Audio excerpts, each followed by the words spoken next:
Lucas, capítulo 2, versículo de número 1 em diante. Naqueles dias, César Augusto publicou um decreto ordenando o recenseamento de todo o Império Romano. Este foi o primeiro recenseamento feito quando Quirino era governador da Síria.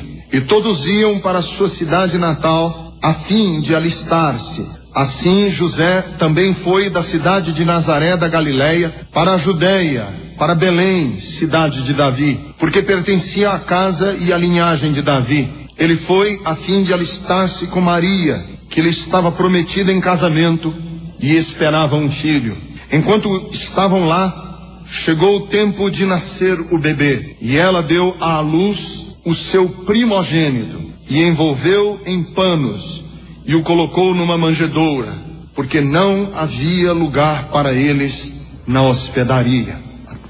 Por que eu creio? Pelo tanto de experiência que eu tenho entre as pessoas religiosas, eu tenho suficientes motivos para não crer em nada. Quanto mais eu caminho pelos corredores das igrejas, quanto mais eu observo o comportamento dos líderes religiosos, menos condições eu tenho de crer. Aliás, quanto mais eu estudo o comportamento da igreja através dos séculos, menos propenso eu estou a querer me envolver com religião. Porque eu não posso, em nome da honestidade, esquecer os tempos passados e o que foi feito em nome de Cristo. Cristãos já torturaram e já queimaram pessoas em fogueiras na Inquisição. Eu não posso deixar de mencionar que aqui na América Latina, os líderes religiosos andaram de mãos dadas com reis gananciosos que destruíram cidades, povos, culturas, só por causa do dinheiro e da riqueza. Eu não posso calar e me esquecer que foi a igreja que legitimou por tanto tempo a escravidão, as leis segregacionistas no sul dos Estados Unidos, o apartheid na África do Sul. Quantos líderes religiosos se calaram diante de injustiças sociais? Vamos ser honestos, em 2000 anos de história, nós temos muito mais testemunhos ruins do que bons da presença da igreja. Atualmente, no Brasil de hoje, é muito difícil a gente continuar crendo, porque existe uma proliferação cada vez maior de doutrinas esquisitas. Há algumas doutrinas cristãs que são pregadas que eu não consigo abraçar, não consigo crer. Eu já decidi que não existe mágica que me faça aceitar que Deus, quando criou o universo, lá no começo, em tempos imemoriais, Ele criou algumas pessoas para irem para o inferno e umas pessoas para irem para o céu. Eu não consigo admitir essa doutrina. E hoje existem tantas coisas que são ditas em nome do cristianismo que eu olho e digo assim, não é isso, eu não creio, eu não aceito esse tipo de coisa. Quer ver uma? Bênção e maldição. Houve uma moda nos meios evangélicos aí um desses dias, que o seu nome carrega bênção ou maldição. Por exemplo, se você nasceu com o nome Victor, pronto, você vai se dar bem na vida, porque Victor é de vitória, de vitorioso, de conquistador. Mas se seu pai, por algum motivo, sem se perceber, coitadinho dele, lhe deu o nome de Cláudio, por exemplo, você não vai dar certo na vida. Porque a palavra Cláudio significa, ou vem de claudicar, que é de mancar. Então, é o claudicante, é o que manca. Então, por isso é que você é um manco na vida. Você nasceu com o nome de Cláudio. Ou Maria das Dores. Então, houve uma moda aí nos meios evangélicos, mandando as mulheres que se chamavam Maria das Dores mudar o nome, porque com um nome desse você só vai ter dor na vida. Eu vejo essas coisas e digo, meu irmão, se você acreditar nessas coisas, eu tenho pena de você. Eu tenho pena de gente que acredita nesse tipo de coisa. Tenho pena. É o único sentimento que vem no meu coração. Então, às vezes eu fico me perguntando por que eu creio? Se eu tenho suficientes razões para não crer, por que eu sou ainda uma pessoa envolvida com igreja? Se o meio religioso é essa coisa, às vezes tão pequena, E eu preciso dizer para vocês que ao longo da minha vida cristã eu já pensei em desistir muitas vezes. Eu já cogitei até mudar de atividade, deixar de ser pastor. Por que eu continuo? Única e exclusivamente por causa de Jesus. Eu só continuo cristão por causa de Jesus. Eu não sou cristão por nenhum outro motivo, senão pela pessoa de Jesus. A presença dele, o exemplo de vida de Jesus, os valores que ele passa e nos ensina, tudo em Jesus é tão absolutamente maravilhoso, fantástico, esplendoroso, rico. É tão sublime falar de Jesus que eu não consigo me afastar. É ele quem me atrai, ele é o imã que me faz batalhar pela causa da fé cristã. É a pessoa de Jesus. Quando eu estava essa semana falando e meditando sobre, falando comigo mesmo, no meu coração sobre a pessoa de Jesus, eu me deparei com uma frase de Dostoiévski, o famoso romancista russo. Ele escreveu uma vez, quando ele estava vindo de um campo de concentração em que ele foi preso. E Dostoiévski, quando saiu do campo de concentração, ele disse, e o parágrafo é lindo, e eu me identifiquei com ele. Às vezes, diz ele, Deus me envia instantes de paz. Nestes instantes amo e sinto que sou amado. Foi num desses momentos que compus para mim mesmo um credo, onde tudo é claro e sagrado. Este credo é muito simples. Ei-lo: creio que não existe nada de mais belo, de mais profundo, de mais simpático, de mais viril e de mais perfeito do que Jesus Cristo. E eu digo a mim mesmo, com amor cioso, que não existe e não pode existir nada mais do que isso. Se alguém me provar que Cristo está fora da verdade, e esta não está nele, a verdade não está nele, prefiro ficar com Cristo a ficar com a verdade. Portanto, eu me identifico com Dostoiévski. O que me atrai ao Evangelho não é a elaboração doutrinária e teológica dos teólogos pelos séculos. O que me atrai no Evangelho não é toda esta armação litúrgica que envolve a igreja. O que me encanta no Evangelho não é a presença carismática de líderes que pregam nos púlpitos das igrejas. Não. O que me fascina no Evangelho é a pessoa de Jesus Cristo. E quando eu falo de Jesus, eu preciso começar a falar do seu nascimento. Porque eu sou fascinado por Jesus, apaixonado por ele, desde o relato do seu nascimento. Por quê? Porque ele nasceu em um tempo de opressão política, em que o poder estava nas mãos de um rei marionetado por um império. Ele nasceu num tempo de burocracia estúpida e burra, inconsequente, que fazia com que seres humanos se deslocassem de um lado para o outro, apenas para fazer um recenseamento que não tinha o menor sentido. E assim, neste deserto árido, Jesus despontou como uma palmeira imperial, alta e sobranceira. Assim, neste ambiente escuro e difícil, ele brilha como a estrela da manhã. Assim, nesse tempo de dificuldade, é ele o nosso referencial e âncora da fé. Ele que viveu a sua vida infantil num vilarejo obscuro e poeirento chamado de Nazaré, em que não havia nenhum referencial acadêmico, em que não havia nenhum referencial militar ou histórico naquele lugarejozinho poeirento. Ele desponta e cresce e sobe na estima mundial como a pessoa mais singular que já se teve notícia em toda a história da humanidade. Você me pergunta e diz: por que é que você crê? Eu creio única e exclusivamente porque no cristianismo existe Jesus Cristo e é ele a razão do meu viver.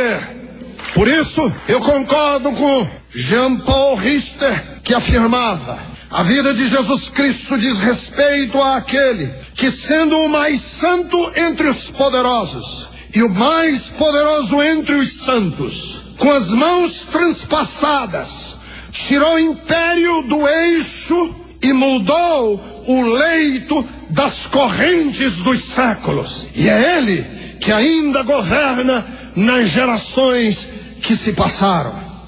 Então eu já desisti de tentar defender a igreja. Eu já desisti de tentar justificar as mazelas e os erros cometidos pelos líderes religiosos. Mas eu estou decidido a continuar apaixonado pela pessoa de Jesus Cristo. Portanto, há aqui no relato de Lucas 4 dimensões do nascimento de Jesus Cristo que eu gostaria de abordar com vocês nesse tempo. 4 dimensões em Cristo que são, desde o seu nascimento, absolutamente espetaculares. Primeiro, sua submissão aos processos históricos. Segundo, sua fragilidade infantil. Terceiro, o seu esvaziamento. Quarto, a sua identidade com a sorte humana. São 4 dimensões do nascimento de Cristo que nós somos convocados a pensar, e que elas é que mostram, nessas 4 dimensões nós podemos ver a singularidade da pessoa de Jesus Cristo. Primeiro, sua submissão aos processos históricos. O que significa isso? Que naqueles dias César Augusto era imperador de Roma. Naquele tempo Quirino era governador da Síria. Naquele tempo Herodes era rei na Palestina.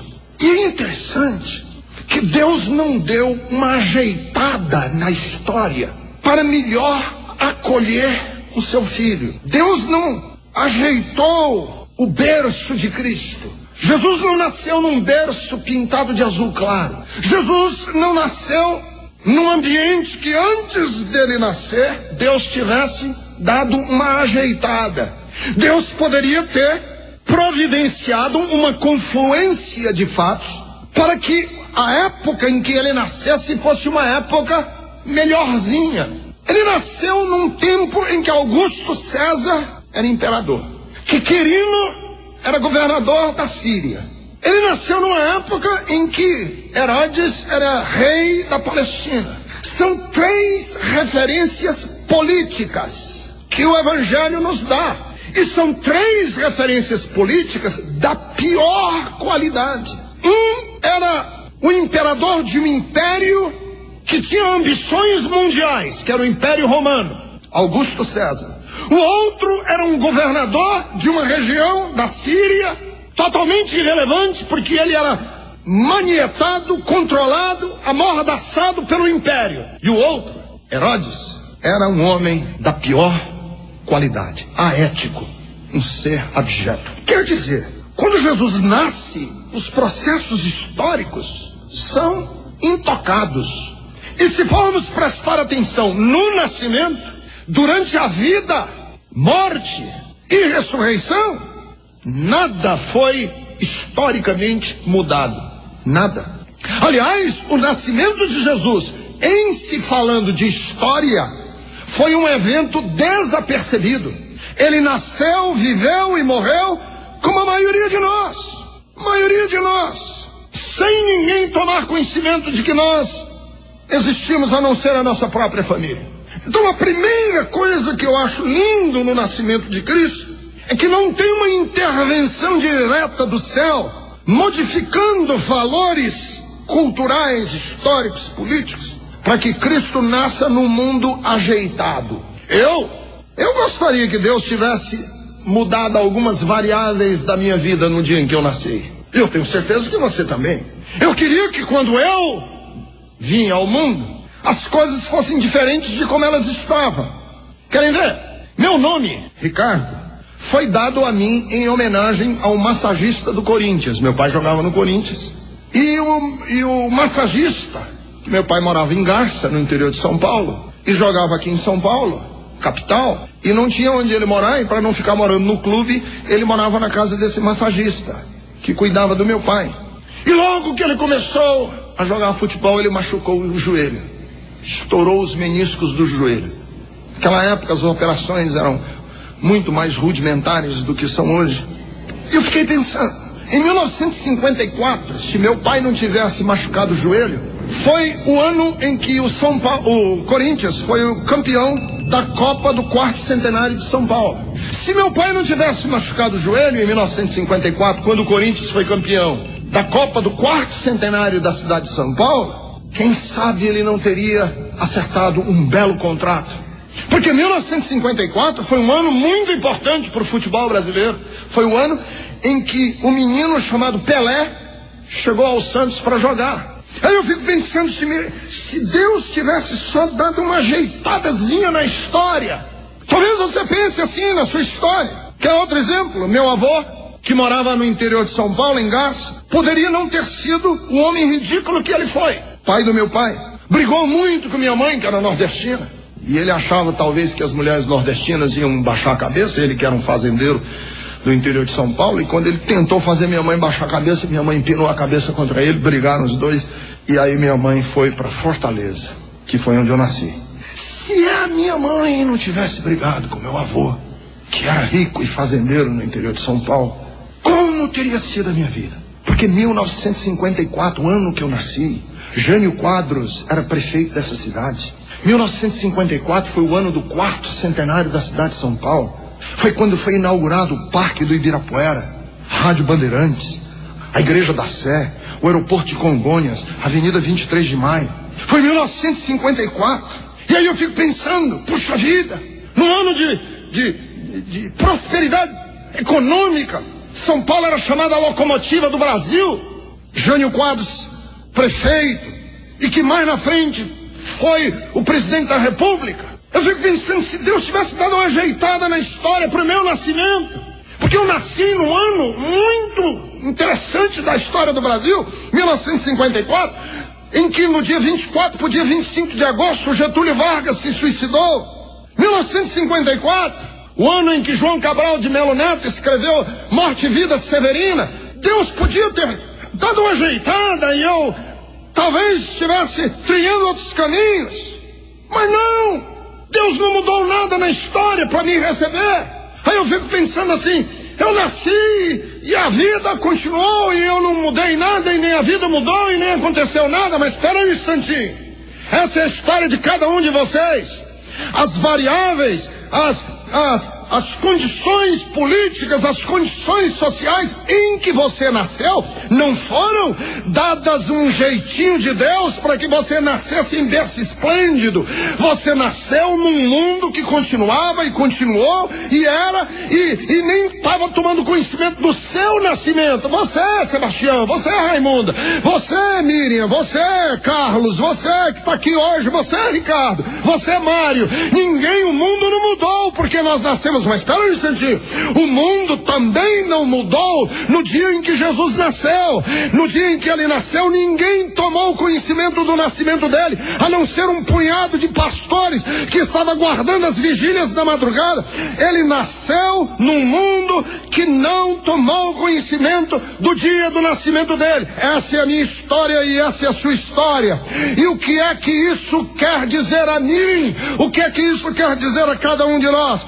Primeiro, que o nascimento de Jesus não visava mudar a história da humanidade. O nascimento de Jesus visava mudar o coração de homens e de mulheres, e que é o coração de homens e de mulheres que muda a história. Não é um anjo que vem do céu ficar mexendo com os pauzinhos aqui na terra para adequar o mundo a nós. Somos nós que somos artesãos dessa história e temos que arregaçar as mangas. Ele nasceu num mundo que não tomou conhecimento do nascimento dele, mas ele, Jesus Cristo, levantou homens, levantou mulheres que estavam inflamados com uma verdade. E sabe de uma coisa? O Império Romano caiu. Sabe de uma coisa? A história nunca mais foi a mesma. Por quê? Porque a gente creu na mensagem de Jesus. Deixa eu dizer para você, Deus não quer mudar as variáveis da sua vida. Deus quer mudar você. Deus não quer dar uma ajeitada na história para que a gente viva uma vida melhor. Deus quer dar uma ajeitada em mim para eu viver melhor, a despeito de como está a história. Ele não vai depor Herodes e vai derrubar Augusto César do poder para Jesus nascer. Não. Ele vai gerar um filho cuja mensagem vai tornar Augusto César um homem sem relevância nenhuma. Não. Ele não vai levantar um batalhão de anjos para mudar a sua história. Ele vai fazer com que o filho nasça no seu coração. E com Jesus no coração da gente, a gente muda a história da gente. Ele não vai desestabilizar o poder imperial de Roma. Ele quer gerar Pedro, Paulo, Tiago, para que o poder imperial de Roma seja desestabilizado através das ações concretas de pessoas que o têm no coração. Que lindo. Nasceu e o cenário continuou o mesmo. Mas nunca mais as pessoas foram as mesmas. A primeira coisa que me chamou a atenção foi essa questão dos valores, essa questão da falta da ausência de alternância nos processos históricos. Mas em segundo lugar, o que me fascina na pessoa de Jesus é a sua fragilidade infantil. Queridos, eu fico perplexo. E eu sou absolutamente apaixonado por Jesus. Quando eu penso nesse mistério, é um mistério que a mente humana não consegue abarcar. Como que o Criador do universo agora está deitado numa manjedoura? Como que ele está agora, que é o Todo-Poderoso, onisciente, Senhor de tudo, chora sem saber o que está acontecendo ao seu redor? Ele é um bebê. Eu fico maravilhado. Como é que pode aquele que no princípio disse haja e ouve, agora chora pedindo o peito da mãe? Como é que pode? Aquele que disse a Josué na batalha que antecedeu a queda de Jericó: eu sou o comandante dos exércitos de Deus, está agora precisando da proteção do seu pai José. Como que aquele que caminhou dentro da fornalha de fogo com Sadraque, Mesaque e Abednego agora esteja precisando do calor do colo de sua mãe? Como pode? Aquele de quem o profeta Isaías disse que era maravilhoso, conselheiro, Deus forte, Pai da eternidade, agora é apenas um bebê. Você pode me perguntar: Pastor Ricardo, que mistério é esse? O que foi realmente Jesus? Um homem ou um Deus? Como pode? Ele era homem ou ele era Deus? Se ele foi homem, por que nós tratamos ele como Deus? Se ele foi Deus, como pode Deus ter se tornado um homem? Eu não sei, não consigo explicar. Porque em Hebreus capítulo 1, versículo de número 3, ele é chamado do resplendor da glória de Deus e a expressão exata do ser de Deus. Eu não entendo. Porque em Colossenses capítulo 2, versículo 9, Paulo diz que nele habita corporalmente toda a plenitude da divindade. Eu não entendo. Porque ele não foi um homem que alcançou a divindade, como querem os esotéricos, os espíritas, os budistas. Ele foi a encarnação da divindade. Ele não foi um homem que almejou e que galgou e que conseguiu ser divino. Foi o divino que se tornou homem. Essa infinitude divina se condensou num corpo infantil. E o apóstolo São Paulo diz que ele foi manifestado no corpo, mistério do qual nós podemos apenas permanecer extasiados e pasmos. Então vejam bem, Jesus não era Deus disfarçado de homem, e nem era um homem que queria estava galgando a posição divina. João capítulo 1, versículo 14 diz que ele era o verbo que se fazia carne para habitar entre nós, e nós vimos a sua glória como a glória do unigênito do Pai, cheio de graça e cheio de verdade. E aí eu olho e digo assim: deu à luz um primogênito, bebê, indefeso, fragilidade infantil de Deus. Deus se fez um bebê. Deus nasceu entre nós não feito, porque o texto das Escrituras diz que lá na frente ele crescia, o menino Jesus crescia em graça, em sabedoria. Como? Essa indefensibilidade de Cristo, essa fragilidade dele, para quê? Ele não já podia ter nascido homem feito, pronto? Ele não podia ter sido um menino prodígio, que na hora do nascimento já falava? Ele não podia ter nascido já, sem precisar do cuidado divino? Podia. Mas para que Deus escolheu que ele nascesse do ventre de uma mulher, sujo de placenta, chorasse por um peito, precisasse do calor do abraço do pai? Para quê? Porque Deus quis vir ao mundo indefeso. Deus ser indefeso, frágil. Para que Deus quis ser frágil? Porque ele vinha habitar no meio de homens e de mulheres que são frágeis. Eu e você, o filhinho que você tem no braço, frágil. Somos indefesos num mundo hostil, vulneráveis em um mundo onde o mal se universalizou. Todas as vezes que você pensar em Jesus, pense que Jesus nasceu tão frágil como é frágil o seu filho, sua filha, tão frágil como é o seu neto, a sua neta. Para quê que Deus quis ser frágil? Sabe por quê? Porque Deus quis comunicar para nós não a imagem de um Deus poderoso e onipotente.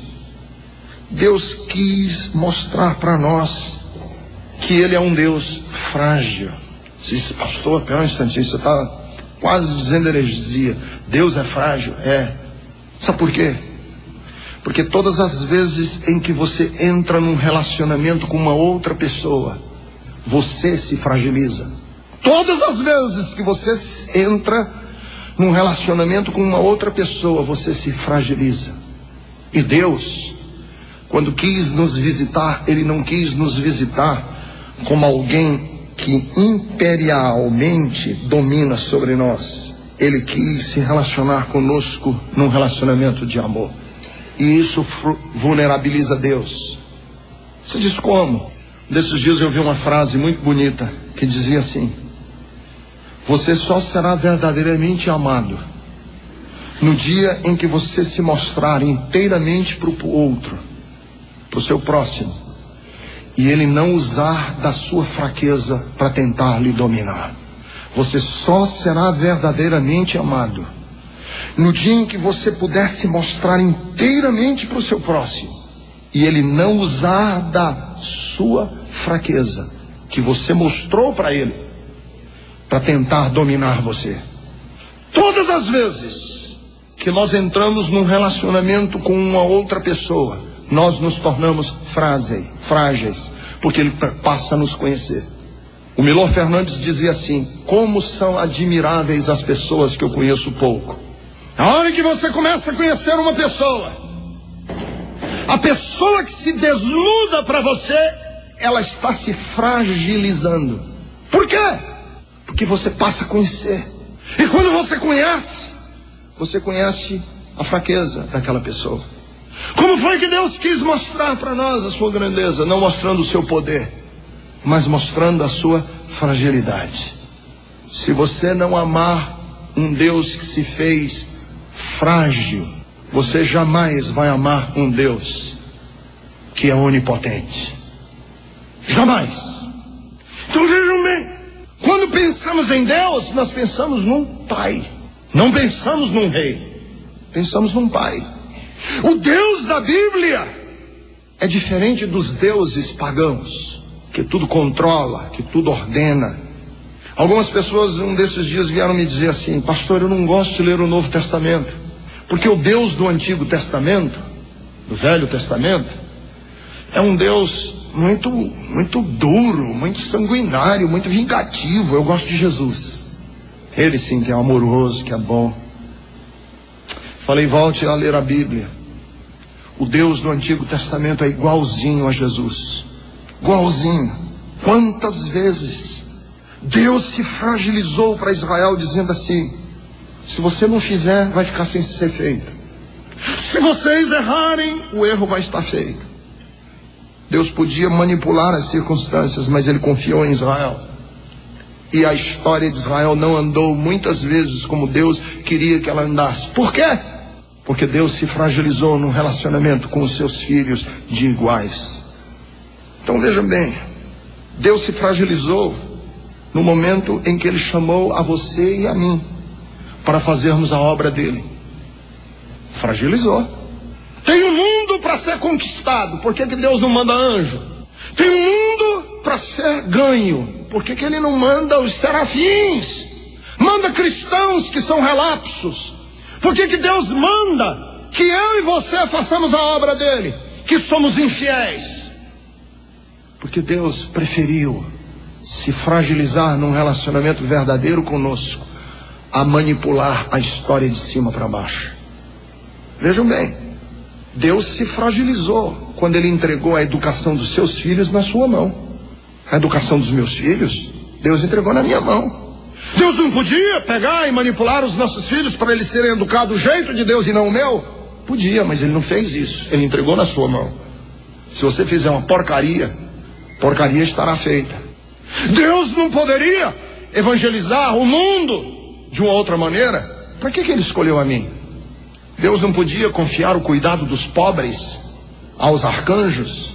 Por que Ele entregou a mim? Deus não podia ter colocado a edificação da igreja, a evangelização dos povos, nas mãos de outros? Por que Ele criou a mim? Porque Ele quer nos ensinar que Ele nos valoriza. Deus quer dizer que Ele quer entrar num relacionamento conosco, não é de manipulação. Por isso é que o menino nasceu frágil. Frágil. Podia ser diferente, mas ele foi frágil. Terceira coisa que eu queria falar para vocês hoje é do esvaziamento de Cristo. Envolveu numa manjedoura, envolveu em panos e colocou numa manjedoura. Esvaziou-se. A Bíblia Sagrada diz que Ele se esvaziou. E quando a Bíblia diz que Ele se esvaziou, não é que Ele deixou de ser Deus, é que Ele deixou de lado o direito divino.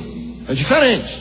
Uma coisa é eu abrir mão do que sou, outra coisa é eu abrir mão da reivindicação do que sou. Jesus nunca abriu mão do que era Deus, porque Ele disse: eu e o Pai somos um. Ele disse: antes que Abraão existisse, eu sou. Vocês me chamam de mestre e de senhor e falam bem, porque eu sou mesmo. Ele nunca abriu mão do direito de ser quem Ele era. O que Ele abriu mão foi de reivindicar os seus direitos. Por isso, em nenhum instante no ministério de Jesus aqui na terra, Ele fez milagre para Ele mesmo. Nunca ajudou a si mesmo. O diabo tentou que Ele ajudasse a si mesmo, fazendo um milagre para o seu próprio benefício. Transforma essas pedras em pães. E Ele recusou. Então Ele se esvaziou da reivindicação de ser Deus. Repito, Ele não abriu mão de ser Deus. Ele abriu mão do direito de exigir prerrogativas divinas. Então a questão não é de natureza, mas é de reivindicação. E Henry Nouwen escreveu assim: Jesus é Deus conosco. Emanuel. O grande mistério de Deus ao se tornar humano é seu desejo de ser amado por nós. Ao se tornar uma criança vulnerável, completamente dependente do cuidado divino, Ele quer eliminar toda distância entre o humano e o divino. Quem pode ter medo de uma pequena criança que precisa ser alimentada, cuidada, ensinada e guiada. Normalmente nós falamos de Deus como o Deus onipotente, todo-poderoso, de quem nós dependemos totalmente. Mas ele quis se tornar o Deus não onipotente, todo vulnerável, dependente completamente de nós. Como poderemos ter medo de um Deus que deseja ser Deus conosco e quer que nos tornemos nós com Deus? O caminho que Jesus iniciou não foi o do poder, ele se esvaziou. Jesus não veio ao mundo com um projeto megalomaníaco, da arrogância. O caminho que Jesus veio foi o da cruz. Se esvaziou. Mostrou que não queria usar do seu poder para conseguir nada. Tudo o que ele queria era poder servir. Isso é Deus. A integração de vida de Jesus conosco não aconteceu de forma espetacular. Não. Jesus viveu a rotina da vida, com todos os altos e baixos que você e eu vivemos. Pela encarnação, Deus tomou sobre si mesmo aquilo que nós somos como humanos, com toda a precariedade que nós temos de angústias e de esperanças. Desde o nascimento, a adolescência, a juventude, ele foi um homem como nós somos, vivendo numa pequena vila. E lá na vila em que ele viveu a infância, a adolescência e a sua vida adulta, ele não se destacava dos outros meninos. Não era um super santo, nem um super-herói. Ele era um adolescente, como todos os adolescentes são e foram. A Bíblia diz, porém, sem pecado. Então, Deus em Cristo se abaixou tanto que ele deixou de ser o super-astro das religiões pagãs. Ele passou a ser o servo da cruz. E eu tenho que concordar com Leonardo Boff quando ele diz: Cristo é nosso irmão.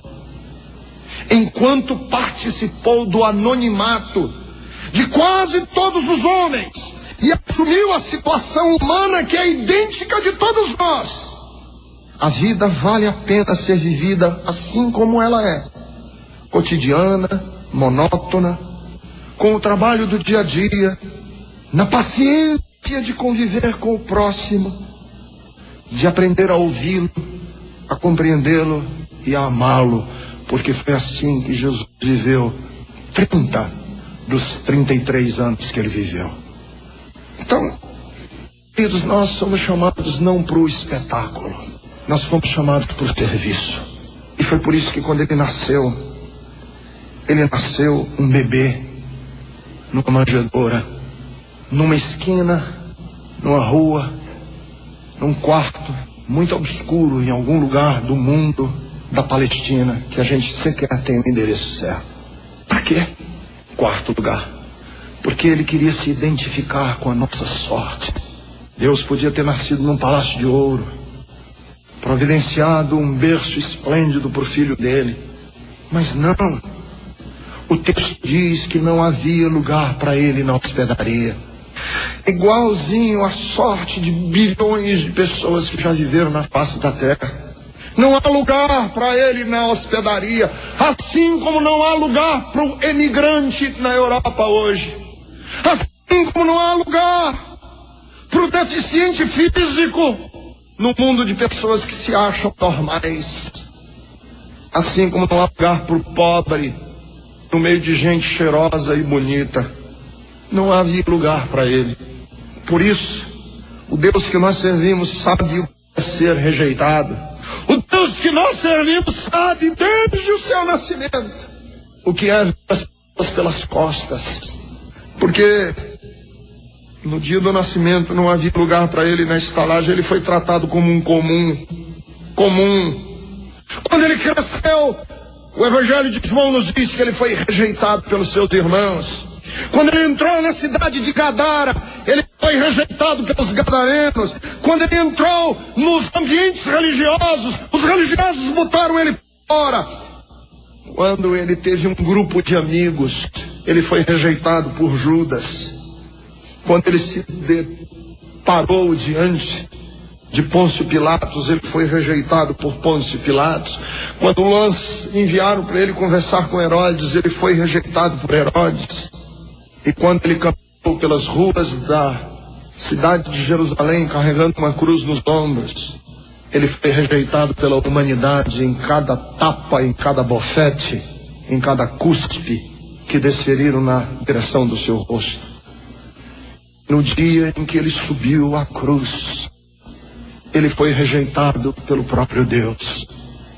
Porque lá, com os braços estendidos, ele clamou: Eloi, Eloi, lama sabachthani.